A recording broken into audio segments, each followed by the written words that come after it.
शांत बगीचे में एक गौरैया और एक कौवा अनाज की तलाश में हैं। उनकी अलग अलग आवाजें हवा में गूंज रही हैं। गौरैया धीरे से चहचहाती है, कौवे के शोरगुल वाले व्यवहार पर सवाल उठाती है। कौवा भाई, तुम हमेशा इतना शोर क्यों मचाते हो? क्या तुम शांति से नहीं खा सकते?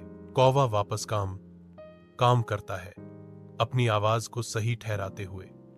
मेरी आवाज कर्कश है, लेकिन यह अन्य पक्षियों को डराती है और मुझे अधिक अनाज मिलता है। दोस्त, शांत बगीचे में एक लड़का प्रकट होता है।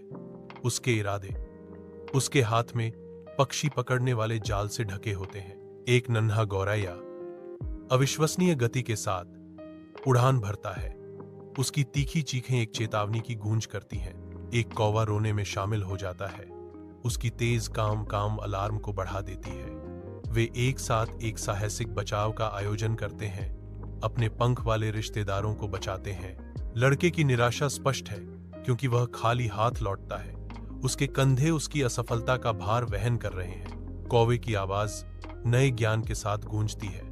आज मैंने समझा कि अकेले शोर मचाने से कुछ हासिल नहीं होता, लेकिन अगर हम दूसरों की भलाई के लिए मिलकर काम करें तो हर कोई सुरक्षित रहता है। पक्षी सहमति में प्रतिक्रिया करता है, एकता और अच्छाई के महत्व को दोहराते हुए।